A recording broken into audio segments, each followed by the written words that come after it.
¿Cómo se interesa particularmente en este tema que lo lleva a indagar por varios años, por lo que he leído, sobre esta historia oculta de comunidades de la población negra en Argentina? Claro, hay una permanente cruce con algún elemento afroargentino o afroamericano natural para cualquier persona curiosa, ¿no? Desde aspectos en la piel de nuestros conciudadanos hasta influencias musicales, cruzar, lo que nosotros decimos cruzar el charco a Uruguay y ver que la comunidad afro-uruguaya es importante. Todos esos elementos disparan siempre la curiosidad de preguntar, bueno, pero en Argentina hubo, ¿por qué hay tantos en Brasil, en Perú, en Colombia, en Venezuela, en Uruguay, como te decía? En Argentina hubo, y existe como una especie de cuentito de hadas oficial, que en Argentina hubo pocos, hubo una esclavitud benévola, una frase un poco como un oxímoron, ¿no? Una paradoja. Y uno empieza como a indagar las causas de, aún siendo que la esclavitud fue benévola, ¿por qué no queda ni uno? Porque en apariencia digamos que no queda ni uno, y se encuentra con una serie de argumentos de la historia oficial que están como categorizados en dos. Algunos que son verdades parciales, que murieron en las guerras, se mezclaron con los blancos y su color fue cediendo, por decirlo de alguna manera. Verdades parciales porque vale la pena revisarlas y ver que en realidad hay mucho para contar todavía de esas verdades, y algunas de las categorías de la imbecilidad, ¿no? Que es increíble cómo un pueblo puede mamar esa historia durante años y años sin revelarse, ¿no? Gente seria, textos serios, diciendo, por ejemplo, que los negros no soportaban el clima o que eran susceptibles a las pestes.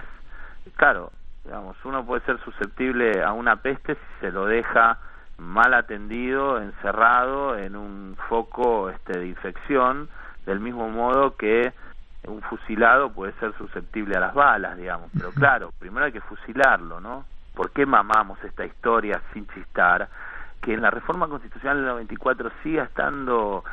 Yo creo que cualquiera que cierra los ojos y piensa un minuto sobre una constitución que dice promover la inmigración europea con nombre propio, dice, ¿por qué europea? ¿Por qué no China o japonesa o brasilera? ¿No es cierto? ¿Se promueve la inmigración o no se promueve la inmigración, como está haciendo por ejemplo ahora Europa? Pero si se promueve la inmigración, no hay ninguna razón para que sea europea, a menos que pensemos que los europeos son superiores. No hay otra explicación. Yo al comienzo preguntaba precisamente lo del género de ficción y bueno, me respondía en cuanto a que es un género que le permite trabajar muy tranquilo e indagar sin esas presiones, pero sin ninguna duda, en buena medida el trabajo que aquí se revela y que, bueno, deja constancia en esta entrevista, se parece mucho a un trabajo de investigación periodística seria, en definitiva. Sí, porque bueno, es la pasión que mueve a los narradores, pero yo creo que es algo relativamente habitual, digamos, en los que escritores que les gusta la investigación. Ahora, puesto a rodar la novela, yo creo que es una buena práctica olvidarse de todo eso, ¿no? Como dicen los músicos, aprender las escalas para olvidarlas al tocar. El narrador y poeta argentino Miguel Rosenswitch, el invitado de esta semana en el programa Voces, nació en Buenos Aires en 1969. Es autor de varias novelas y libros de poemas publicados por editoriales pequeñas, pero que fueron un éxito en ventas y leídos y elogiados por importantes figuras de las letras argentinas.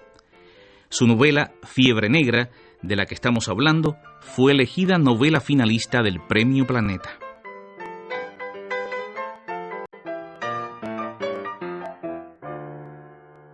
Como ya dijimos al inicio del programa, esta novela narra la historia de Joaquín, hijo liberto de madre esclava, y Valeria, hija blanca de sus amos, que nace en el mismo día de 1820, en la misma casa de una Buenos Aires cuya población negra supera el 30%. A través de ese vínculo inevitable, deseado e imposible, se vislumbran las preguntas por ese dato demográfico que suele barrerse bajo la alfombra. ¿Qué significaba ser liberto? ¿Los negros murieron en la guerra? ¿Murieron en las pestes? ¿Se mezclaron? ¿Realmente se extinguieron? La novela Fiebre Negra, de Miguel Rosensweig, se planta en una zona brumosa en el intento de buscar respuestas a estas preguntas. En Voces estamos conversando con su autor.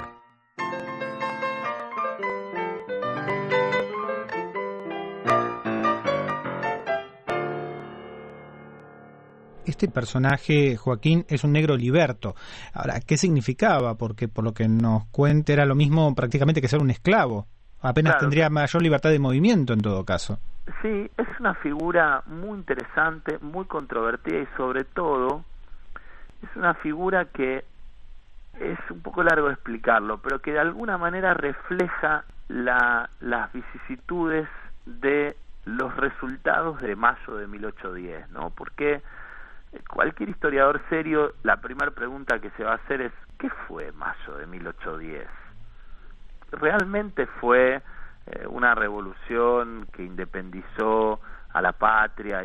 Y a veces los libros de historia que simplifican un poco la historia argentina, es como que cuentan y dicen, bueno, en 1810 hubo una revolución, a la noche todo el mundo se fue a dormir y al otro día era 1880 y había una nación constituida, ¿no? Porque es tan complejo ese medio siglo, cruentísimo, lleno de guerras internas, guerras fronterizas, guerras contra las potencias europeas, por supuesto guerras contra la corona de España, que a veces está la tentación de saltearlo, ¿no? Y te decía que la figura del liberto es un poco el reflejo, porque si bien la libertad de vientres es declarada en 1813, es decir, todo negro, aún nacido de vientre esclavo, es libre en el territorio nacional, la abolición definitiva de la esclavitud va a llegar recién 40 años después, en la Constitución del 53, y para que veas cuán complejo era,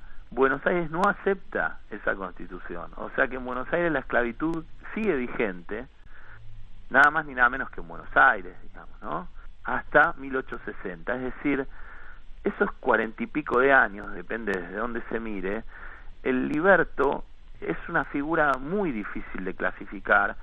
Es que la esclavitud seguía vigente y los esclavos seguían siendo maltratados, muy maltratados, y aún los negros libres, porque es verdad que había muchos negros libres también, tenían un trato absolutamente diferenciado. Ahora, y este periodo de tiempo, estos como alrededor de 40 años que mencionas, en las que prácticamente se sabe muy poco, ¿se le hizo complicado investigar este periodo de la historia argentina? Sí, porque la información es escasa y la que hay es tergiversada, tal vez, en buena medida. Tergiversada y también contradictoria, ¿no? Cada uno quiere contarlo hasta hoy en día, ¿no? Tenemos historiadores que vuelven a revisar y se vuelven a preguntar. Ya hoy por hoy directamente la pregunta disparadora es, ¿triunfó mayo de 1810? A mí me interesaba también investigar la vida cotidiana. Por suerte nos salvaron un poco los visitantes, porque eran muy escritores, les gustaba en esa época a los visitantes europeos sentarse horas y horas y narrar lo que veían, y es muy interesante porque como es una mirada menos tendenciosa, al menos en ciertos aspectos, el negro aparece con un número mayoritario y muy presente en la cotidianidad de Buenos Aires.